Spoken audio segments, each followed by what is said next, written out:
তাবলীগ জামাতের এক চিল্লা, দুই চিল্লা, তিন চিল্লার মেহনতি ভাই ভাইয়ারা, যে তাবলীগের ভাইদের ব্যাপারে আমি দু একটা কথা বলবো, আপনাদেরকে কষ্ট হলেও একটু শুনতে হবে ইনশাআল্লাহ।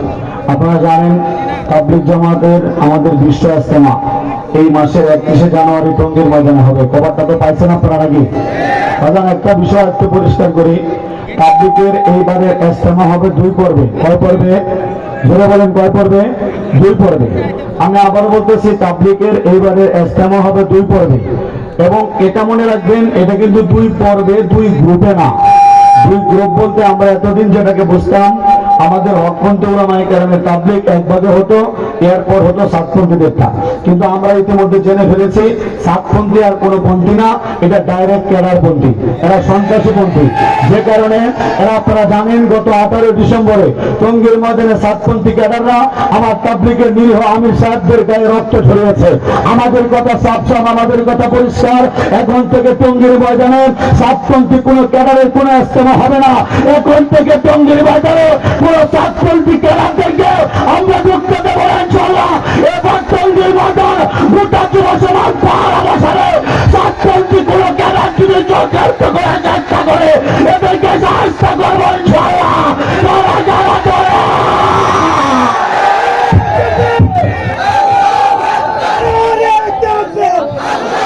বলেন আল্লাহু আকবার, আরো জোরে আল্লাহু আকবার। এবার ইজতেমাতে যাওয়ার নিয়ত আছে না ইনশাআল্লাহ? ধর্ম নির্বিশেষে সবাই কার কার নিয়ত আছে ইজতেমার জন্য? আল্লাহু আকবার।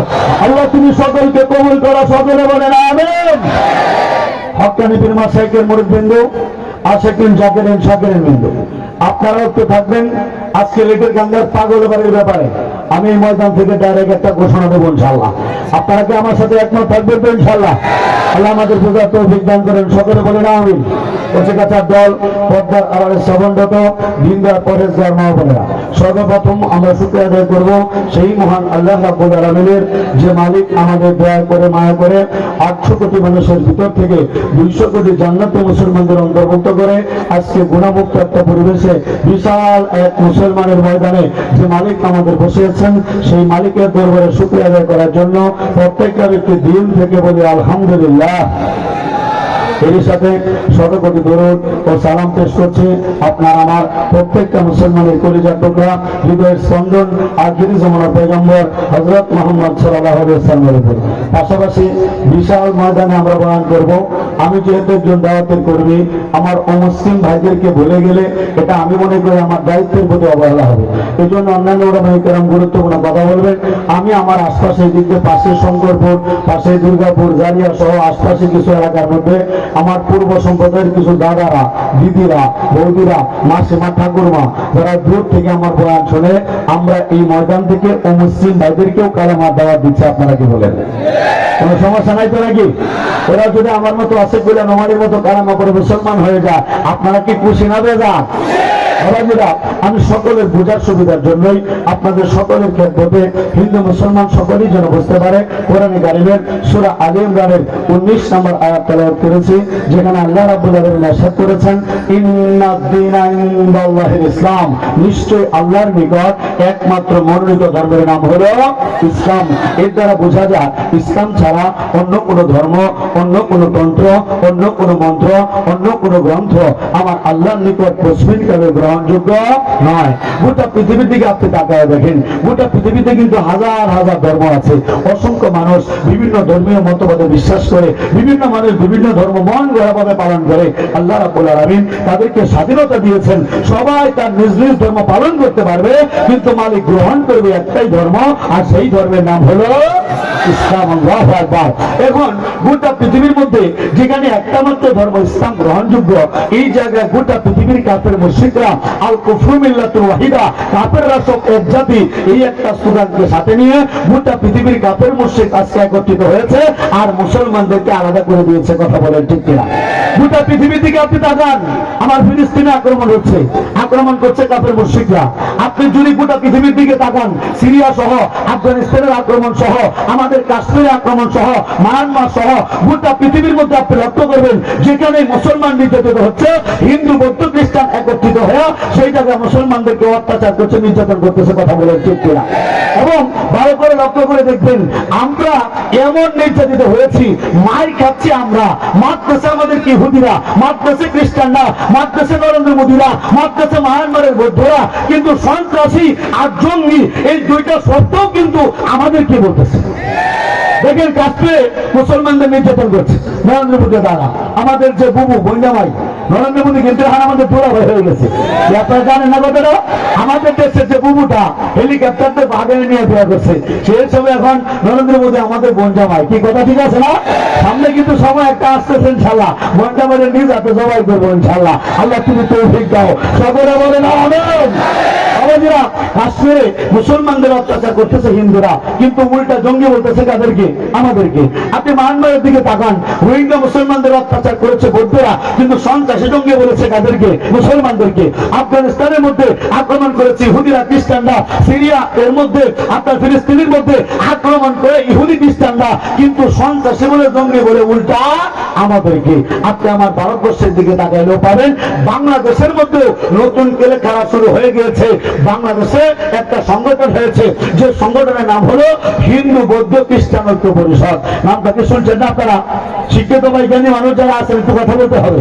হিন্দু বৌদ্ধ খ্রিস্টান ঐক্য পরিষদ নামে আমাদের দেশে একটা সংগঠন আছে না নাই? আমি জিজ্ঞেস করি, দাদা দিদি, আপনাদের এই সংগঠনের মূল স্লোগান কি? বলে আমাদের সংগঠনের মূল স্লোগান হলো সকল মানুষ সমান। সকল মানুষ, সকল মানুষ যদি সমান হয়, আপনারা বুঝেন সংগঠনের নামটার দিকে একটু তাকান, তাহলে বুঝতে পারবেন এটা কত বড় শিকারী সংগঠন। নাম দিয়েছে হিন্দু বৌদ্ধ খ্রিস্টান ঐক্য পরিষদ। এখানে বলতেছে সকল মানুষ সমান।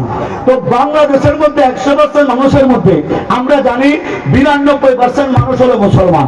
কি কথা বলে ঠিক কিনা? তো 92% মুসলমানদেরকে বাদ দিয়া যারা হিন্দু বৌদ্ধ খ্রিস্টান ঐক্য পরিষদ নাম দেওয়া বলবে সকল মানুষ সমান, এটা সম্পূর্ণ বাটপাড়ি একটা সংগঠন। চিৎকার করে বলেন কথা ঠিক কিনা? মুসলমান এই সংগঠনের পক্ষ থেকে গত বছর একটা স্লোগান উঠেছিল, তারা স্লোগান করার চেষ্টা করে। কি স্লোগান? গরু কোরবানি বন্ধ করা দরকার। ভারতবর্ষে যেটা করেছে, বাংলাদেশেও এটার চেষ্টা করা হয়েছিল। ভারত থেকেও এরা আন্দোলন করতেছে কিভাবে এই দেশ থেকে, এই পৃথিবী থেকে গরু কোরবানি বন্ধ করা যায়। আমি বলি, কেন রে কি সমস্যা? আমরা কোরবানি করলে তোমাদের কি সমস্যা? বলে হুজুর, আপনাদেরকে যে জঙ্গি বলে সন্ত্রাসী বলি, এটার একটা নমুনা হলো আপনাদের কোরবানি। আমাদের জঙ্গি আর সন্ত্রাসী হওয়ার নমুনা হলো কোরবানি। বলি কেমনে? বলে আপনাদের শুকনা শুকনা হুজুররা, মাদ্রাসা তালেবে ইলম হুজুররা, মুয়াজ্জিন সাহেবরা, এদেরকে দেখি 1.5 লক্ষ 2 লক্ষ টাকা দামের গরুগুলা কেমন জবাই করে ফেলে। এই গরু যে জবাই করি, এই জবাই করা থেকে আমার হিন্দু দাদারা বিরাট ভয় পায়। তারা মনে করে জবাই থেকে নাকি প্রমাণ হয়ে যায় আমরা নাকি সন্ত্রাসী, আমরা নাকি জঙ্গি। নাউজুবিল্লাহ বলেন না?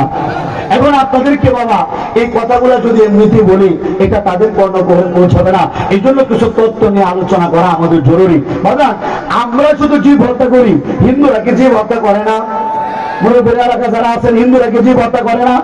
এরা কি দেয় বলতে পারেন? বলি বাপরে, শ্রোতা দেখে বক্তা সে কম না। মাশাআল্লাহ, আল্লাহ তুমি সবারে বাপের মতো কবুল করো। সকলে বলে না আমিন। হিন্দুরা কি দেয়? বলি। জোরে বলে, হিন্দুরা কি দেয়? বলি। খ্রিস্টানরা কি করে? একটা রডকে শুকনা করে গরম করে শুয়োরের বুকটার ভিতরে ঢুকায় দেয়। ইহুদিরা কি করে? কোন একটা প্রাণীকে হত্যা করার জন্য মাথার মধ্যে গুলি করে দেয়। আর বৌদ্ধরা কি করে? কোন প্রকার হত্যা করতে কিছু করে না, ডাইরেক্ট জিন্দা চামড়া ছড়ায় ফেলে। কথাটা বুঝেন? এখানে 5টা ধর্মের কথা বলা হয়েছে।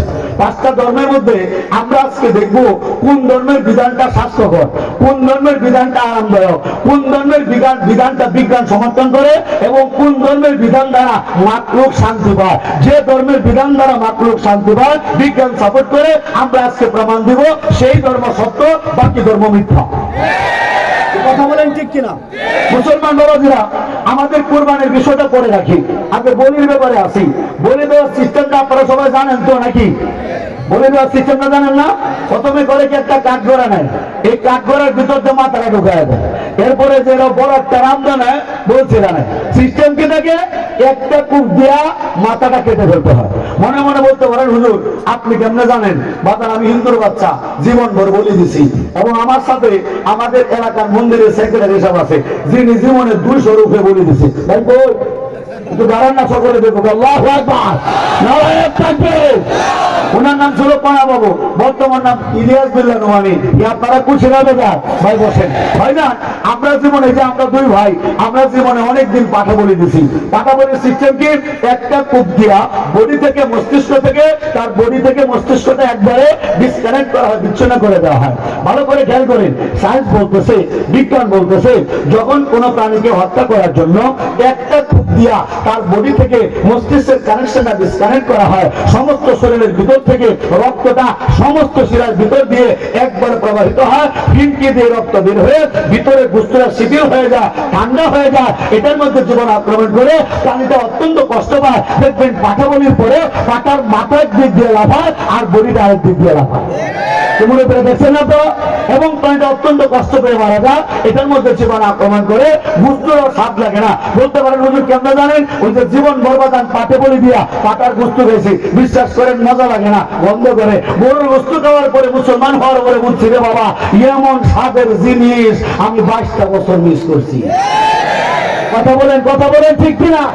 বাবাজিরা, এই যে হিন্দুদের বলি দেওয়ার সিস্টেমটা, ও শঙ্করপুরের হিন্দু দাদারা, ও দুর্গাপুরের হিন্দু দাদারা, ও জারিয়ার হিন্দু দাদারা, দিদিরা ভালো করে শোনেন, হিন্দুদের বলি দেওয়ার সিস্টেমটা এটা বিজ্ঞান সাপোর্ট করতে পারে না, এটা প্রাণীর জন্য স্বাস্থ্যকর নয়, এটা প্রাণীর জন্য সুখকর নয়, এই মৃত্যুটা কোন প্রাণীর জন্য আরামদায়ক নয়, এটা জীবনমুক্ত নয়। বিদায় হিন্দুদের বলি দেওয়ার সিস্টেম থেকে বোঝা যায় হিন্দুদের ধর্মটা সৃষ্টিকর্তা পদার্থ করে ধর্ম নয়, সৃষ্টিকর্তা পদার্থ করে ধর্ম নয়। আসেন খ্রিস্টানদের ব্যাপারে আসেন। খ্রিস্টানরা কি করে? কোন একটা প্রাণীকে হত্যা করার জন্য রড আছে না, বড় রড, রডকে গরম করে চুপটা করে, বিশেষ করে শুয়োরকে যখন এরা হত্যা করে, শুয়োরের বুকটার ভিতরে যেখানে কলিজাটা বাঁধান, কলিজার ভিতরে ডাইরেক্ট রডটা ঢুকায় দেয়। আহা বাবাজি, যখন একটা রডকে গরম করে একটা লাল একটা উত্তপ্ত রড যখন একটা শুয়োরের কলিজার ভিতরে ঢুকে যায়, কলিজাটা দুইটা ভাগ হয়ে যায়, কলিজাটা পড়ে যায়। বিজ্ঞান বলতেছে এটা জীবাণুমুক্ত নয়, এটার মধ্যে জীবাণু আক্রমণ করে, এটা দূষিত হয়ে যায়, পানিটা অত্যন্ত কষ্ট পায়। এবং কেমন দূষিত হয় মুরব্বীরা, আপনাদের মনে আছে কিনা 6-7 বছর আগে আমাদের পূর্বতলায় পোল্ট্রি মুরগি খাওয়ার ব্যাপারে নিষেধাজ্ঞা ছিল, মনে আছে আপনাদের? পোল্ট্রি মুরগির একটা রোগ হয়েছিল না, বার্ড ফ্লু, মনে পড়ে নাকি আপনাদের? এই যে বার্ড ফ্লু যে রোগটা হয়েছিল, এটা মূলত একটা জীবাণুর আক্রমণে, ওই জীবাণুর নাম হলো সোয়াইন ফ্লু। এই সোয়াইন ফ্লু মূলত এসেছে এই খ্রিস্টানদের শুয়োর থেকে। বিদায় খ্রিস্টানদের এই বিধান থেকে বোঝা যায়, এই সিস্টেম থেকে বোঝা যায় খ্রিস্টানদের ধর্মটাও সৃষ্টিকর্তার দেওয়া কোন ধর্ম নয়। চিৎকার করে বলেন আল্লাহু আকবার। ইহুদিরা কি করে? এই ইহুদিরা ওই যে আমাদের দেশে একটা নায়ক আছে রিয়াজ, রিয়াজের শ্বশুর মারা গেছেন আত্মহত্যা করে, এই কাটিনে এরা গুলি করে প্রাণী হত্যা করে, মাথার মধ্যে গুলি করে দেয়। আপনারা মস্তিষ্কের এই জায়গায় হাত দিয়ে দেখেন, একটা সবসময় ব্রেনের মধ্যে নার্ভ আছে, ধুক ধুক ধুক ধুক ধুক ধুক করে নড়তেছে। এখন দেখতে গরম লাগতেছে বেশি, এখন আরো বেশি নড়তেছে। কি কথা ঠিক আছে না বাবাজি? ঠিক এই জায়গার মধ্যে ইহুদিরা কোন একটা প্রাণীকে হত্যা করার জন্য এই জায়গাটার মধ্যে গুলি করে দেয়। এখানে গুলি করার সাথে সাথে বিজ্ঞান বলতেছে মস্তিষ্কের সমস্ত নার্ভ গুলা, সমস্ত নিউরন গুলা, সমস্ত স্নায়ু গুলা, এইগুলা একবারে বিচ্ছিন্ন হয়ে যায়, ছিন্ন বিচ্ছিন্ন হয়ে যায়। এটার ভিতরে ইন্টারনাল ব্লিডিং হয়, যে কারণে মস্তিষ্কে ব্রেইন স্ট্রোক হয়, আর ব্রেইন স্ট্রোক হওয়ার কারণে এই প্রাণীটা অত্যন্ত কষ্ট পেয়ে মারা যায়। রক্ত বের হওয়ার জন্য প্রশস্ত কোনো জায়গা পায় না, সরুপত রক্ত বের হতে গিয়ে রক্তটা কালচে হয়ে যায়, জমাট বেঁধে যায়। এর দ্বারা বিজ্ঞান কখনো সাপোর্ট করতে পারে না। বিধায় ইহুদিদের ধর্ম সিস্টেম থেকে বোঝা যায় এদের ধর্মটাও আমার আল্লাহর দেওয়া ধর্ম নয়। চিৎকার করে বলেন কথা ঠিক কিনা? আর বৌদ্ধরা কি করে? এদের দুনিয়ার বাটপার, বৌদ্ধদের মতো বাটপার আমি খুব কম দেখছি। বলতে পারো যে কেমনে বলতেন? আমি গিয়েছিলাম বৌদ্ধদের দাওয়াত দেওয়ার জন্য। আপনারা জানেন আমি আদমের হাতে শত শত মানুষ কালেমা পড়তেছে, কিন্তু আমার জীবনে একটা শখ ছিল আমি বৌদ্ধ ধর্মের কাউকে পাই নাই।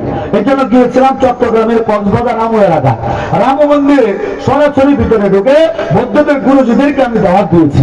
আপনারা শুনে খুশি হবেন, বৌদ্ধদের গুরুরা ইসলামের কাছে পরাজিত হয়েছে। চিৎকার করে বলেন আল্লাহু আকবার। বাবাজি, ওই বৌদ্ধদের মন্দিরের ভিতরে আমি গিয়ে দেখি কিরে বৌদ্ধদের ধর্মের মূল স্লোগান হলো ওম শান্তি ওম, জীব হত্যা মহাপাপ, জীব হত্যা মহাপাপ। আমি গিয়া দেখি বৌদ্ধদের মন্দিরে বৌদ্ধ মূর্তি যে আছে রাজপুত্র সিদ্ধার্থ, যেটাকে তারা গৌতম বুদ্ধ বলে, এই গৌতম বুদ্ধের মূর্তির সামনে এক বাটি গুস্তের তরকারি রান্না করে তবারক দেওয়া। কি দেওয়া? একবারে গুস্তের তরকারি রান্না করে তবারক দেওয়া। আমি জিজ্ঞেস করি ঠাকুর এটা কি ঘটনা? বলে কি হয়েছে বাবা? আমি বলি ও ঠাকুর আপনারা বলেন জীব হত্যা মহাপাপ, তো মহাপাপের মধ্যে বাপরে বাপ এই জায়গার মধ্যে গুস্ত রান্না করা এটা কেমন হইলো? বলে হায় হায় সর্বনাশ সর্বনাশ, আসলে এই কাজটা তো আমি করি নাই, আমার মুরিদরা করছে। কারা করছে? বলে আমার মুরিদরা করেছে। আমি বলি জীব হত্যা যদি আপনাদের ধর্মে মহাপাপ হয় তাহলে আপনার মুরিদদের কি অবস্থা? বলে আমার মুরিদদের তো মহাপাপী। বলে ওরা যে মহাপাপী ওদের ঠিকানা কি? বলে ওদের ঠিকানা নরক, নরকের জাহান্নামের আগুন। বলে ওরা যে জাহান্নামে যাবে তাতে আপনাদের কিছু যায় আসে না? বলে না, আমরা তো গুরু এমন, আমার মুরিদ নরকে গেল না কোথায় গেল এটা তো আমার দেখার বিষয় না। আমার দেশের মধ্যে এই বৌদ্ধদের মতো কিছু গুরু আছে, বৌদ্ধদের মতো কিছু পাঠ পাড়বে হয়েছে, এদের মুরিদরা জাহান্নামে যাবে না কোথায় যাবে? এদের দরকার নাই, এরা খালি গরু কাছে হইলেই হয়, গরু কাছে হইলেই হয়, আর জিরাফি হইলেই হয়। চিৎকার করে বলেন কথা ঠিক কিনা? বৌদ্ধদের সন্ত্রাসীরা এরা বলতেছে আমাদের মুরিদ জাহান্নামে গেলে আমাদের কি? অপর দিকে আমার ইসলামের দিকে তাকায় দেখেন, আল্লাহ বাবা বড় সাহেবরা যখন ভাস্কর্যের ব্যাপারে আন্দোলন করেছিল, মূর্তির ব্যাপারে আন্দোলন করেছিল, ওদের ফরমান এই উম্মতদেরকে ওরা শিষ্যদেরকে জাহান্নামের আগুন থেকে বাঁচানোর জন্য আন্দোলন করে ওরা জেলখানায় গিয়েছে।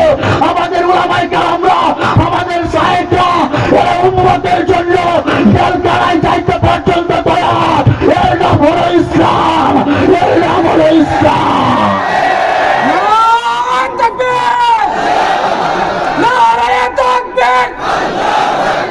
ইসলামের শত্রুরা, উলামায়ে কেরামের শত্রুরা হুঁশিয়ার সাবধান। নারায়ে তাকবীর। মুসলমান এই বৌদ্ধরা করে কি? কোন একটা প্রাণীকে হত্যা করার জন্য বানান, এটি জবাই করে না, বলিও দেয় না, গুলিও করে না, ডাইরেক্ট জিন্দা চামড়া চলে ফেলে। নাউজুবিল্লাহ বলেন না, এটা রক্ত বের হওয়ার কোনো জায়গা থাকে না, দূষিত হয়, জীবাণুমুক্ত হতে পারে না। বিধায় বৌদ্ধদের সিস্টেম থেকে বোঝা যায় এদের ধর্মটা আল্লাহর দেওয়া কোনো ধর্ম না। এখন এই কথা বলার পরে বাজান আমার হিন্দু বৌদ্ধ খ্রিস্টান সকলে মিলে আটকায় বলে আশেক বিল্লাহ সাহেব হিন্দু ধর্মের বলে শেষ করে দিলেন, বৌদ্ধ ধর্মের জিন্দা সোলাপ শেষ করে দিলেন, আমাদের ইহুদি খ্রিস্টানের গুলি আর এটা রড ঢুকানো গরম করা এটাকে আপনি শেষ করে দিলেন, তাহলে আপনারা মুসলমানরা জবাই করেন, এই জবাই করলে কি বিরাট আরাম? প্রশ্ন আছে না নাই? কথা বলেন আছে না নাই? হারাদান জবাই করলে বিরাট আরাম, এটা প্রমাণ করার জন্য তো আজকে এখানে বসেছি। বাগান অনেকে বলে হুজুররা সায়েন্সের কি বুঝে?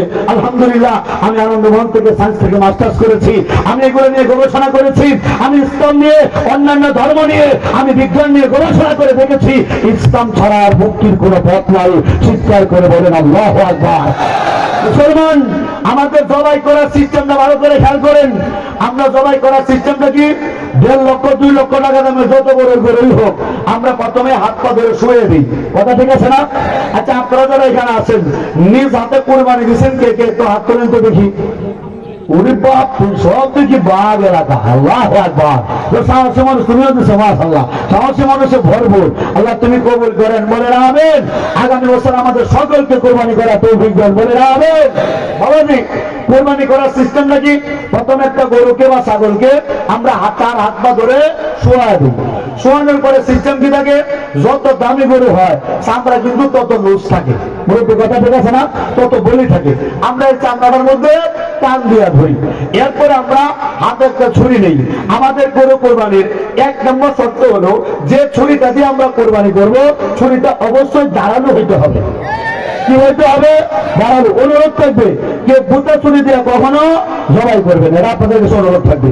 কারণ আমরা চাই জবাই করলে পানি যেন আরাম পায়, বুতা ছুরি দিয়ে জবাই করতে গেলে পানিটা কষ্ট হয়। আর একটা কথা মনে পড়ে গেল, একটু বলে ফেলি, পরে আমার মনে থাকবে না। ভাবলাম আপনারা যারা গজওয়াতুল হিন্দের প্রস্তুতি নিতেছেন, সামনে কিন্তু একটা যুদ্ধ হবে ভারতের সাথে, আমাদের হিন্দুস্তানের হিন্দুদের সাথে আমাদের অন্যান্য মুসলমানদের একটা যুদ্ধ হবে, এটাকে বলে গজওয়াতুল হিন্দ। এই গজওয়াতুল হিন্দের জন্য যুবক সহ ওলামায়ে কেরাম সহ আমরা যারা প্রস্তুতি নিতেছি, আপনাদের কাছে আমার একটা বিশেষ অনুরোধ থাকবে, আপনারা যারা দাও গতি ব্যবহার করবেন এগুলা দাঁড়ানো থাকবে। আর সবচেয়ে ভালো হবে এখন থেকে প্রস্তুতি নেওয়া, বড় বড় রান্না তৈরি করার জন্য আমার লাগবে সাইজের হলে আরো বেশি সুবিধা হয়, এইটা গলা কাটতে একটু বেশি সুবিধা। বাজার এই সাইজের করে তলোয়ার বানাবেন সবাই ইনশাল্লাহ। আর সবার কাছে অনুরোধ, একবার হাতে পেয়ে অনুরোধ করতেছে বাজার, আপনারা কেউ বুতা তলোয়ার নিয়ে যুদ্ধের ময়দানে যাবেন না, প্লিজ বুতা তলোয়ার নিয়ে যুদ্ধের ময়দানে যাবেন না। নরেন্দ্র মোদী আমরা বন্যামাই, এরা বুতা দাওতে আমরা মমতাজের মতো কাটতাম না, এরা দাঁড়ানো তলোয়ার দিয়া এর গলাটা মেলে দেবো ইনশাল্লাহ, গলাটা মেলে দেবো ইনশাল্লাহ। তারা তারা তোরা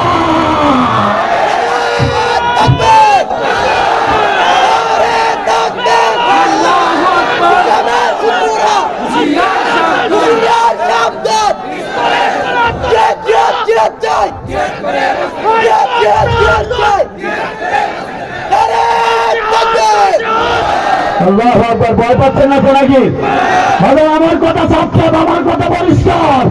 একদিন তো মরতেই হবে বাজান, গরু ছাগলের মতো মরার জন্য তো অসেকগুল্লাহ কালামা পড়ে নাই, শিয়াল কুকুরের মতো মরবো না। ও মুসলমান আপনারা প্রস্তুতি নেন, নেত্রকোনাবাসীর জন্য সুবর্ণ সুযোগ আছে, সামনে যখন যুদ্ধ হবে আমরা আল্লামা আব্দুল কালাম সাহেব হুজুরের নেতৃত্বে আল্লামা আব্দুল কুদ্দুস ফারুকীর সামনে খবর দিয়া আমরা এই মাদ্রাসাগুলোর ভিতরে আমরা জিহাদের প্রশিক্ষণ নেব ইনশাআল্লাহ। এরপরে ডাইরেক্ট আলাপ আমরা দুর্গাপুরের বর্ডার, কলমাকান্দা দুবহরার বর্ডার, এই বর্ডারগুলা ক্রস করে যুদ্ধের সমাজকে আমরা মাথার মধ্যে কাপড়ের কাপড় বেঁধে আমরা ডাইরেক্ট বর্ডার ক্রস করে মেঘালয় থেকে কুমাইতে কুমাইতে কুমাইতে কুমাইতে কলকাতার দাদাদেরকে কুমাইতে কুমাইতে আমরা দিল্লি পর্যন্ত যাবো। দিল্লির লাল কেল্লা তারাবার পতাকা উত্তোলন করবো। তারা তারা তারা নারায়ণ তাকবীর, সাবিলানা সাবিলানা, তরিকোনা তরিকোনা, নরেন্দ্র মোদীর দুই গালে জুতো মারা তালে তালে, নারায়ণ তাকবীর, আল্লাহু আকবার। বাজান কি করতে হবে? আমরা ছুরি নিতে হবে, দাঁড়ানো না বোঝা যুবক কি করে মনে থাকবে তো ইনশাআল্লাহ। আমার অবস্থা করা যাবে না, কিন্তু ছুরিটা ভালো করে দাঁড় দিবা। এই যে বালু আছে নদীর বালু, এগুলো তো ভালো করে সাইড সরাইয়া এরপর দাদারে কুবায়াম। কি কথা বলেন ঠিক কিনা? আল্লাহু আকবার, আল্লাহু আকবার। বাবাজিরা দাঁড়ানো ছুরি নিতে হবে। এরপর কি করতে হবে? আমাদের জবাই করার জন্য মেসকাত শরীফে হুজুর আমাদেরকে স্পষ্ট করে পড়াইছেন, জবাই করার জন্য সহি হলো, শর্ত হইলো 3টা নালী কাটতে হবে। কয়টা নালী? ধরে বলেন কয়টা নালী? ওলামায়ে কেরাম আছেন, ভুল হলে আমাকে ধরাই দেবেন ইনশাআল্লাহ। মিনিমাম 2টা নালী যদি কেউ না কাটে তাহলে তার জবাইটা সহি হবে না। কি কথা ঠিক আছে নাকি বড় পিয়া? 2টা নালী, অন্য নালী, শ্বাস নালী, এই 2টা নালী কি করতে হবে? কাটতেই হবে। নালী কাটার আগে আপনাদেরকে আরেকটা জিনিস একটু মনে করাই দিই। আপনাদের মধ্যে এমন কেউ এখানে আছেন যে স্বেচ্ছায় রুগীকে রক্ত দিয়েছেন?